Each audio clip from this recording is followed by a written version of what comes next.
있을 수도 있고요. 또 여러 가지 매체를 이용합니다. 이 매체는 과거에 이제 책이 주로 사용되었다라고 한다면 어느 순간 이제 인터넷, 유튜브, 최근에는 이제 AI를 통해서도 필요한 지혜와 지식을 얻게 됩니다. 그리고 이제 본인이 직접 경험하는 것을 통해서도 여러 가지 지혜를 얻게 되는데요. 이 여러 가지 이 지혜와 지식을 얻는 과정 중에 아무래도 이 직접 경험하는 것이 가장 확실하지 아니한가 하는 생각을 하게 됩니다. 어느 가정에서 아이 키울 때 아이가 해서는 안 된 일을 할 때 이제 막아서다가 그냥 내버려 두는 것을 본 적이 있어요. 그거 건드리면 이제 뜨겁다 설명을 하는데 애가 못 알아듣고 끝내 손을 대려고 하면 이제 내버려 두지요. 내버려 두는 건 이제 직접 뜨거운 맛을 봐야 이것이 잘못되었다, 이런 걸 만지면 안 된다라고 하는 것만 깨닫는 것이 아니라 부모의 말을 안 들을 때에 이제 고통이 임한다는 사실까지 깨우쳐 준다 하는 이야기를 들었습니다. 그만큼 이제 몸으로 체득된 지혜가 가장 확실하다라고 하는 의미인데요. 그걸 잘 보여주는 사람 중에 한 사람이 지금 우리가 읽고 있는 이 예언서의 저자인 호세아가 아닌가 하는 생각을 하게 됩니다. 호세아 선지자는 8절에서 이런 말을 하는데요. 에브라임이 여러 민족 가운데에 혼합되니 그는 곧 뒤집지 않은 전병이로다라고 합니다. 에브라임은 이 이스라엘이 이제 남북으로 나뉠 때 북이스라엘 그 분리를 주도했던 여로보암이 이 에브라임 사람이어서 이제 이 에브라임이라는 표현을 통해서 북이스라엘 전체를 이제 지칭을 하는 것인데, 이 북이스라엘이 여러 민족 가운데 혼합되는 일이 일어날 것이라고 하면서 그는 곧 뒤집지 않은 전병이다라고 하는 표현을 사용해요. 이 뒤집지 않은 전병이라고 하는 표현이 이제 이 호세아의 경험에서 나온 표현이 아니겠는가 하는 생각을 합니다. 그의 아내가 음란하고 이제 집을 떠나는 일이 여러 번 있었잖아요. 그러다 보니까 이제 집에서 혼자 이 세 명의 아이들을 먹여 살려야 되는 일을 하게 되는데, 이 아이들을 위해서 이 전병, 곧 그들이 먹는 빵을 구우려고 하다 보면 이제 아이들끼리 뭐 싸우기도 하고 말썽을 피우고 하는 일이 있다 보니까 그걸 처리하고 정리하는 동안에 빵을 뒤집지 않는 거예요. 그러면 어떤 일이 일어나는지 아시죠? 오래전에 우리 교역자 남자들이서 식당을 간 적이 있었는데, 그 식당에 셀프로 배추전을 구워 먹을 수 있는 시스템이 되어 있어요. 그래서 그걸 구워 먹겠다고 이제 전을 부치는데, 이 전을 부쳐본 경험이 없는 남자들끼리만 모여가지고 전을 굽다 보니까 이제 계속 뒤집은 거예요. 뒤집으면 익을 줄 알고 그냥 한 조금 기다렸다간 뒤집고 또 뒤집고 이제 하다 보니까 익을 줄 알았는데 잘 안 익더라고요. 그 한심한 모습을 본 이제 그 가게 주인이 그런 말을 하더라고요. 한 번만 뒤집으세요. 기다렸다가 한 번만 뒤집으세요라고 하길래 그 말 듣고 이제 이번엔 두 번째를 구우면서 뒤집지 않고 그냥 내버려 뒀어요. 그래서 이쯤 되면 됐겠지라고 뒤집으니까 뒤에가 새카맣게 타버렸더라고요. 뒤집지 않은 부침개였습니다. 어떻게 되는지 아시죠? 전병도 때가 되면 한 번씩 뒤집어 줘야 되는데 이걸 이제 뒤집지 않다 보면 밑에는 새까맣게 타고 있는데 이제 위에는 이제 설익은 모습을 하는 거예요. 그만큼 위와 아래가 다른 모습을 이제 보여주는 것인데, 지금 이스라엘의 상태가 그렇다고 하는 것입니다. 위에는 덜 익고 밑에는 타버린 그런 모습의 상태가 지금 이스라엘이다라고 하는 말씀을 합니다. 이런 표현은 4절에도 한번 이제 나오는데요. 그들은 다 가늠하는 자라 과자 만드는 자에 의해서 달궈진 화덕과 같도다라고 하는 말을 합니다.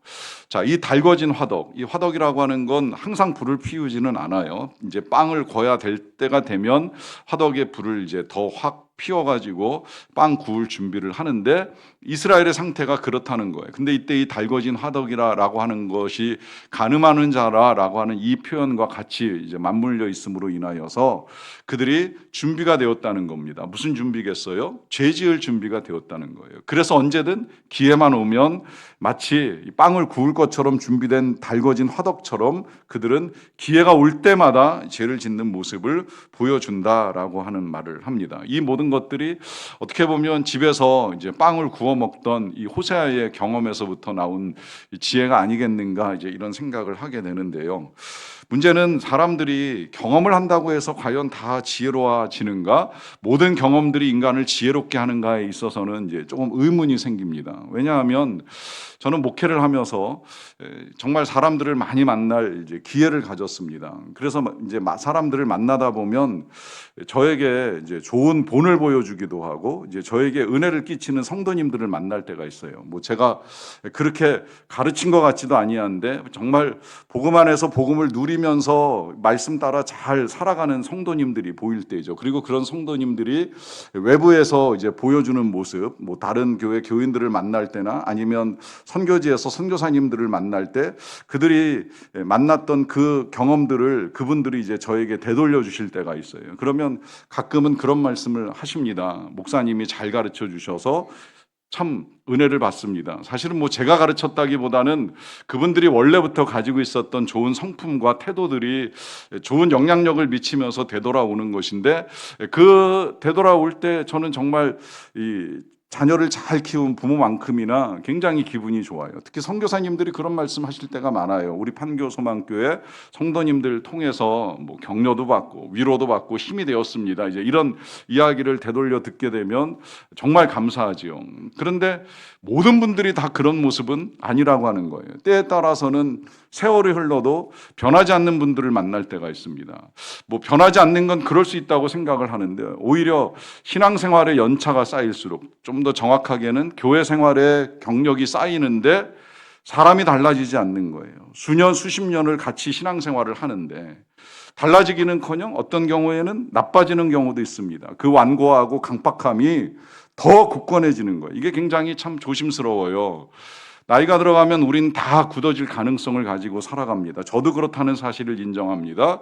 근데 그 굳어진 상태를 방치하면서 얼마나 내가 나빠졌는지를 깨닫지 못하고 살아가는 경우들을 보게 되면 때때로 의문을 갖게 되는 거예요. 경험이 인간을 지혜롭게 하는가? 연차가 쌓인다고, 세월이 흘러간다고 우리가 정말 지혜로운 사람이 되는가라고 하는 이제 의문을 가지게 되는 것입니다. 네, 이런 생각을 하는 건 이제 이스라엘도 같은 모습을 보여주기 때문인데요. 9절에서 이렇게 말씀을 합니다. 이방인들이 그의 힘을 삼켰으나 알지 못하고, 또 백발이 무성할지라도 알지 못하는도다라고 합니다. 자, 이방인들이 그들의 힘을 삼켰는데 깨닫지 못하는 거예요. 또 백발이 무성한데도 불구하고 깨달아야 될 사실을 깨닫지 못합니다. 자, 이방인들이 그들의 힘을 삼켰다, 이제 이스라엘은 무력하게 되었다라고 하는 말인데, 여러분, 이 이스라엘이 가지고 있는 힘의 원천이 어디에서부터 온 것입니까? 원래 이스라엘은 힘이 없는 나라였죠. 힘이 없는 민족이었어요. 애굽의 노예로 수백 년을 살면서 자신들의 힘으로는 그 노예 상태를 벗어날 수 있는 능력이 전혀 없었던 사람들인 거예요.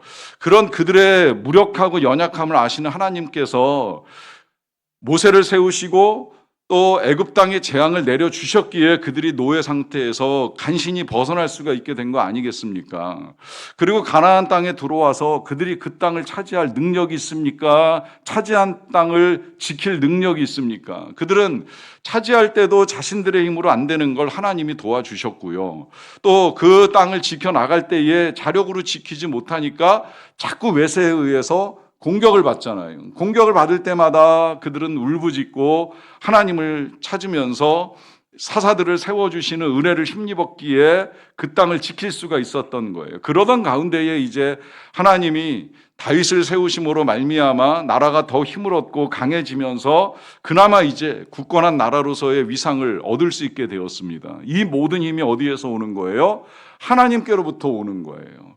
그러면 그 힘을 주신 분이 하나님이라는 사실을 알아야 되는데, 그 힘 주신 분을 잊어버리고 다른 신을 찾고 다른 우상을 찾고 또 다른 나라를 찾아가는 이런 일들을 저지르다 보니까 결국은 힘이 다 없어지는 거죠. 다른 나라에 의해서 힘을 빼앗깁니다. 그런데 그런 상태에 놓여 있는 걸 깨닫지 못하는 거예요. 이 깨닫지 못하는 상태를 백발이 무성할지라도 알지 못하는도다라고 하는 말을 하는데요. 자, 백발이 무성한 노인, 이게 이제 오늘날에는 뭐 염색을 해서 백발을 가리기도 하고, 또 워낙에 이제 정보 매체가 많다 보니까 이 백발의 노인이 가지고 있는 지혜가 무시를 당하는 일들이 벌어지게 되는데, 원래 백발의 노인 그러면 지혜의 상징이었습니다. 이걸 잠언 20장 29절에서 이렇게 말씀하잖아요. 보시면 젊은 자의 영화는 그의 힘이요 늙은 자의 아름다움은 백발이니라 그럽니다. 젊었을 때에는 힘이 사람을 영화롭게 하고요, 나이가 들면 백발이 사람의 영광이 된다는 의미 아니겠습니까? 자, 이때 이 백발이 가지고 있는 영광은 무엇이겠어요? 단순히 머리 색깔을 가지고 말하는 것이 아니잖아요. 그 연륜이 차도록 그가 얻었던 경험에서 나온 지혜, 이걸 그만큼 대단하게 여기고 존중을 해왔던 거예요. 그만큼 노인의 지혜는 대단하게 여겨지는 것이었습니다. 그런데 안타깝게도 그 노인이 되었는데, 그 지혜가 풍성한 노인이 되었는데도 깨닫지 못하는 상태가 지금 이스라엘의 모습이라고 하는 거예요. 자신들이 얼마나 힘이 빠졌고 얼마나 무력하게 되었는지를 전혀 깨닫지 못하고 있습니다. 그러다 보니까 이제 저지르는 일을 11절에서 이렇게 말씀을 하시는 거죠. 에브라임은 어리석은 비둘기같이 지혜가 없어서 애굽을 향하여 부르짖으며 아수르로 가는도다. 다시 말하면 이스라엘은 어리석은 비둘기처럼 어디로 피해야 될지 몰라서 피하는 그런 새가 되어버렸다는 거예요. 그래서 애굽으로 도망가고 아수르를 향하여 갑니다. 가는 이유는 어떻게든 다른 나라와 동맹을 맺고 원조를 받기만 하면 이 위기를 넘을 수 있다고 생각을 하는 것이지요.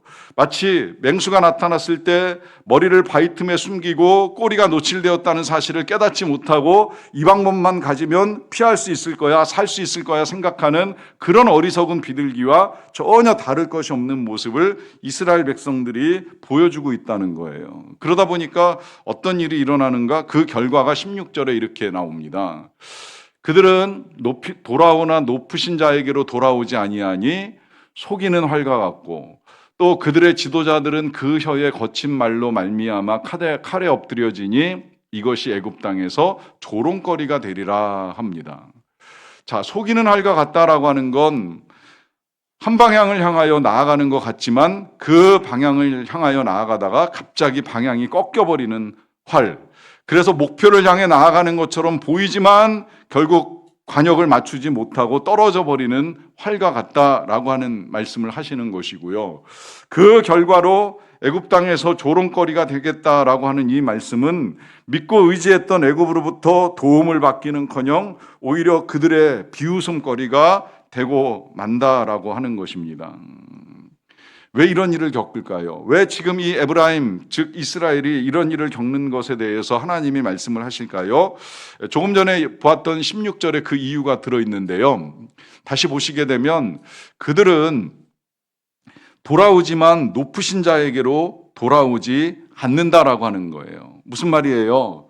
하나님께로 돌아오는 것 같지만 그러나 실상 하나님께로 돌아오지 아니하였다라고 하는 것입니다. 여러 가지 일들을 겪을 때에 찾아야 될 분이 높으신 하나님이심에도 불구하고 하나님을 찾지 아니함으로 말미암아 이러한 일들을 겪게 된다라고 하는 것입니다. 이걸 앞서 15절에서도 다시 한번 말씀을 하셨는데요. 15절을 보시게 되면 이렇게 말씀을 하십니다. 내가 그들의 팔을 연습시켜서 힘있게 하였으나 그들은 내게 대하여 악을 꾀하는도다라고 하잖아요. 하나님이 힘을 주셨어요. 어떻게 해야 이 이스라엘이 부강해질 수 있는지, 어떻게 해야 이 이스라엘이 강한 능력을 발할 수 있는지 하나님이 그 원리를 다 가르쳐 주셨어요. 이미 말씀하신 내용들이에요. 그런데도 불구하고 하나님을 향하여 돌아오기는커녕 악을 꾀하고 있습니다. 잘못된 일을 저지르고 있다고 하나님이 말씀하고 있습니다. 도대체 어떤 악을 꾀하였을까요? 무엇이 이스라엘이 하나님을 거역하면서 저지른 악이 될까요? 그것이 이제 오늘 말씀의 제목이 나온 10절에 들어있는 내용인데요. 10절에 이렇게 말씀합니다. 이스라엘의 교만은 그 얼굴에 드러났나니 그들이 이 모든 일을 당하여도 그들의 하나님 여호와께로 돌아오지 아니하며 구하지 아니하도다라고 합니다. 자, 여기서 지금 말씀하시는 내용은 그들이 교만하다라고 하는 말씀을 하시는데요. 이 교만이 무엇이냐라고 하면 이런 모든 일들, 그들이 지금 겪게 되는 일, 힘이 빠지고 그 빠진 것을 깨닫지 못하고 또 그 힘 빠진 것을 회복하기 위하여 기껏 찾는다는 것이 애굽을 찾고 아스루를 찾고 하는 이런 일들을 저지르는데, 이런 모든 일들을 당하여도 정작 찾아야 될 하나님께로 돌아오지 않는다는 거예요. 혹 돌아온다 할지라도 하나님께 구하지 않는다는 건 하나님께 기도하지 않는다라고 하는 말씀을 하십니다. 결국 그들이 겪는 일, 이 모든 일, 이 고난의 상황, 이 위기의 상황에서 하나님을 찾지 않는다라고 하는 것, 하나님께 돌아오지 않는다라고 하는 것을 말씀합니다. 여러분, 여기서 이제 우리가 좀 더 명확하게 이해해야 될 이 교만과 이 겸손의 개념인데요. 여러분, 겸손 어떻게 생각하십니까? 뭐가 겸손하다고 생각하십니까? 저는 어렸을 때 이 겸손을 배울 때 그렇게 배웠어요. 뒤로 빼는 것 겸손 아니다. 내가 못하겠다고 물러서는 것 겸손 아니다. 한때 저도 그런 오해를 했었어요. 양보하는 게 겸손이고 내가 낮추는 것이 겸손이다, 이렇게 생각을 했었어요. 여러분, 오해하지 마세요. 겸손은 내 뜻을 내려놓는 것이 겸손입니다. 하나님께로 돌아오는 것이 겸손입니다. 하나님을 찾는 것이 겸손입니다. 이 위기의 때, 이 고난의 때를 맞이하여서 내 생각을 앞세우는 것이 아니라 하나님의 뜻을 따르고자 하는 것이 겸손입니다. 그렇지 않다면 모든 것들은 다 교만함이에요. 어떻게든 내가 해결해 보려고 내가 방법을 찾고 내가 지혜를 짜내는 그 모든 것들이 교만함이 되는 것입니다. 지금 이 이스라엘 백성들이 교만하다라고 하는 하나님의 말씀을 듣는 가장 큰 이유는 이 모든 일들을 당할 때에, 그 국가적 위기를 겪을 때에 자신들이 지어낸 지혜, 애굽이 낫지 아니할까? 아수르가 도움이 되지 아니할까 하는 방법을 찾아가는 것이었습니다. 여기서 우리는 분명하게 이 하나님의 백성들의 삶의 원리를 알아야 하는데요. 여러분, 세상에 하나님이 만드신 삶의 원리 가운데 한 가지는 누구라도 정말 근면하게 성실하게 열심히 노력하고 수고하면 수고한 만큼 얻을 수 있다라고 하는 거예요. 물론 때때로 사회가 불공정하고 불의해서 기울어진 운동장 때문에 다 정확하게 구하지 못한다 할지라도, 정확하게 얻지 못한다 할지라도 그래도 웬만큼 노력하면 그 노력한 만큼의 대가는 주어진다 하는 것이 하나님이 만들어 놓으신 삶의 원리입니다. 그런데 여기에 이제 하나님의 백성들의 삶의 원리가 하나 더 있잖아요. 그 원리는 그런 가운데서 하나님을 찾는 거예요. 때로는 그 불의하고 부당한 세상 속에서도 하나님을 의지하는 거예요. 이 가장 대표적인 모습을 보여준 사람이 요셉 아닙니까? 그는 끝없이 불의한 일을 겪어요. 형들에 의해서 억울하게 노예로 팔려가는 일을 겪고요. 노예로 팔려간 그 자리에서도 하나님의 뜻을 따라 유혹을 물리치고 정당한 선택을 했어요. 그런데 그에게 찾아오는 결과는 감옥행이었어요. 그런데 그는 그런 상황에서도 인생을 비관하거나 하나님이 부당하다고 생각하지 않습니다. 오히려 그 속에서도 자신이 할 일을 찾고 성실하게 근면하게 일해 나가잖아요. 하나님의 때를 기다리잖아요. 이것이 겸손이고 이것이 하나님의 백성의 삶의 원리입니다.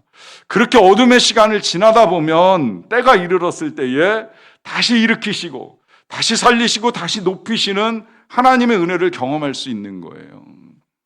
그래서 비록 어둠의 시간을 지낸다 할지라도, 내가 감당할 수 없는 힘든 시간을 보낸다 할지라도 그 백성들이 해야 될 일은 그 모든 일들 속에서 하나님을 찾으며 나아가는 것입니다. 안타깝게도 이스라엘은 그런 상황들 속에서 하나님을 찾지 아니하는 교만함을 드러내는 결과를 지금 겪게 되는 것입니다. 자, 그렇다고 한다면 어떤 고난을 당하든지, 정말 무슨 일을 당하든지 하나님을 찾기만 하면 거기에 이제 모든 답이 들어있는가? 여러분, 13절 말씀을 좀 보시면 좋겠는데요.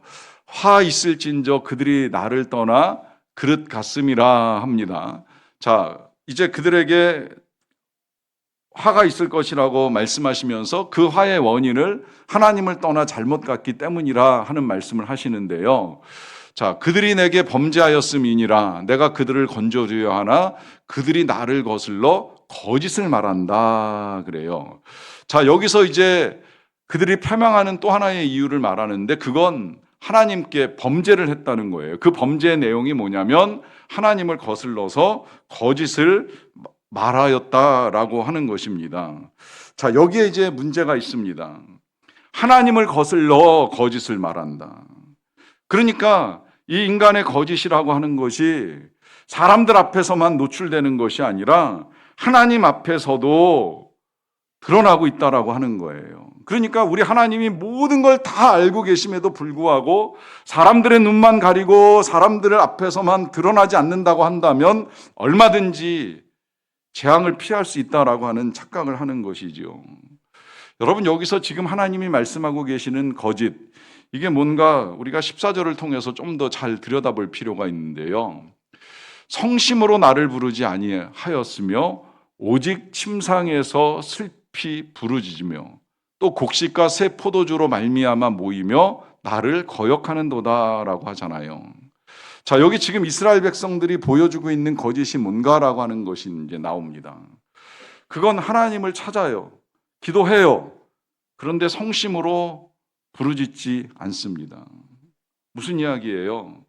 기도하는 것 같지만 그 마음에 진실이 없다는 거예요. 여기 특별히 침상에서 부르짖는다라고 하는 건 기도는 하는 것 같은데, 아니 실상은 기도보다는 침상에서 슬픔에 빠져 있는 시간이 더 긴 거예요. 여러분, 이거 잘 구분하실 필요가 있습니다. 우리 때때로 슬픈 일에 빠지면 하나님을 찾는 것 같이 탄식은 하는데 실상은 하나님을 찾는 것보다는 슬픔에만 매여 있을 가능성이 크다는 겁니다. 물론 슬픔 자체가 잘못됐다는 거 아니에요. 슬픔의 감정을 숨기라고도 말씀드리지 않습니다. 하지만 슬픔의 감정에만 머물러 계시지 마시라고 부탁을 드리는 거예요. 정말 슬프다면 그 슬픔을 가지고 성심으로 하나님 앞에 나아가세요. 더 매달리고 기도하세요. 그 슬픔의 감정을 사람들로부터 위로를 구하려고 하지 마세요. 사람들의 위로로 내 슬픔이 해결될 거라고 생각하지 마세요. 물론 하나님이 위로자를 보내주실 수 있고 사람들을 통해서 위로하는 일들은 얼마든지 일어날 수 있지만 결과적으로 그 슬픔의 문제를 가지고 하나님 앞에 나아가지 아니하는 한, 또 하나님께 그 슬픔을 맡기지 아니하면 여러분, 우리의 하나님을 향한 기도는 위선이 될 수도 있고 거짓이 될 수도 있습니다. 감히 제가 이렇게 말씀드리는 이유가 바로 이 마지막 부분, 그 백성들이 침상에서 슬피 부르짖으며 저지르는 일이 뭐냐면 곡식과 새 포도주로 말미암아 모이기는 하는데 하나님을 거역하는 거예요. 자, 이 말이 무슨 이야기예요? 곡식을 얻기 위해, 포도주를 얻기 위해 모입니다. 열심히 모여요. 모여서 예배를 드릴 수도 있고 제사를 드릴 수도 있어요. 당시 이스라엘 백성들은 열심히 모여가지고 금송아지 앞에서 구했어요. 먹을 걸 달라고, 마실 걸 달라고. 문제는 하나님의 뜻은 따르지 않는 거예요. 그러니까 자신들의 필요에 따라 필요한 것들을 구하기 위해 신전으로 모이고 신상 앞에 모이고 하나님을 찾는 것처럼 보였지만 거기서 끝인 거예요. 삶은 내 맘대로 하나님의 뜻과 전혀 무관한 삶을 살아갑니다. 이것이 거짓이고 이것이 하나님을 거역하는 거예요.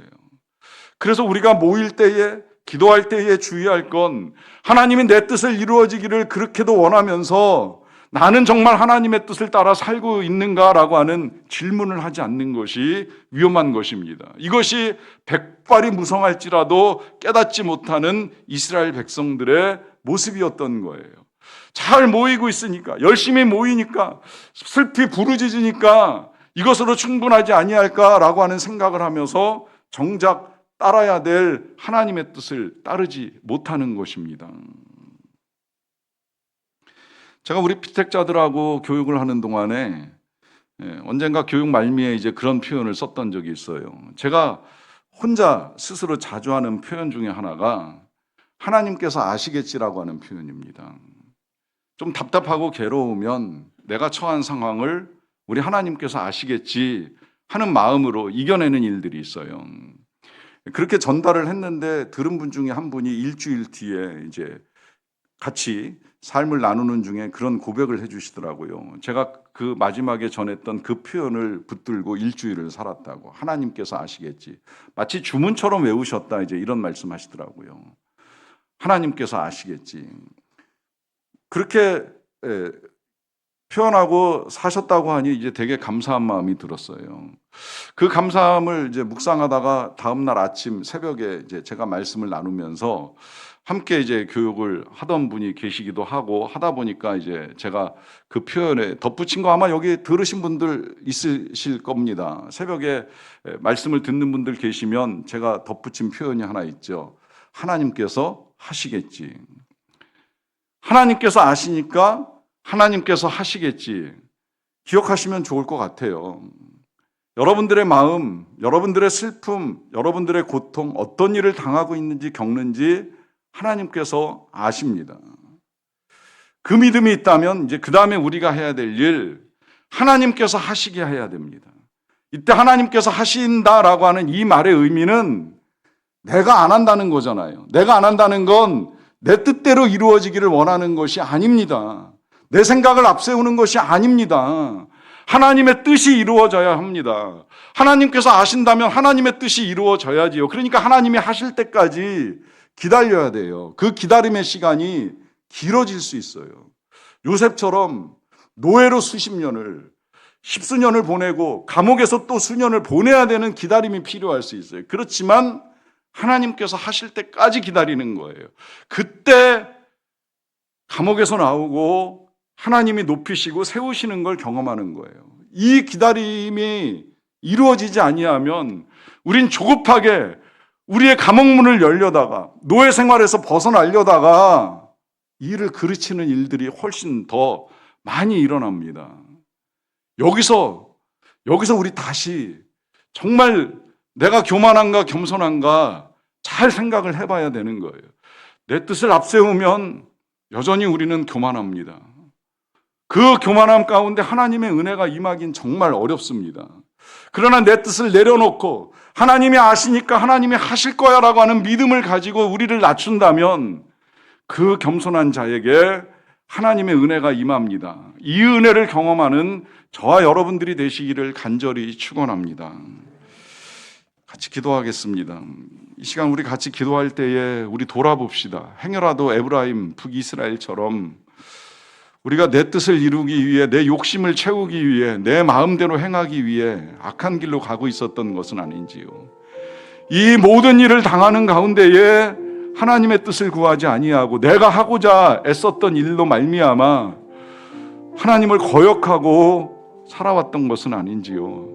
있다면 회개하시고 하나님께로 돌이키시고 이제 구하며 나아갑시다. 은혜를 구하며 나아갑시다. 하나님이 하실 일들을 간구하며 나아갑시다. 함께 기도하시겠습니다.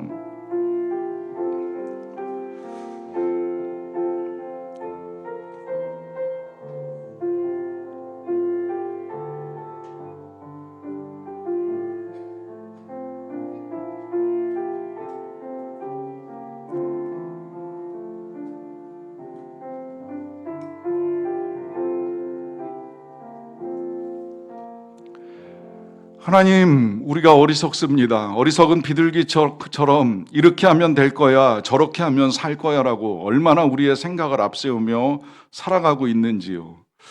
이런 우리의 연약함과 무지와 부족을 아시는 하나님께서 이제 하나님이 하시기를 원합니다.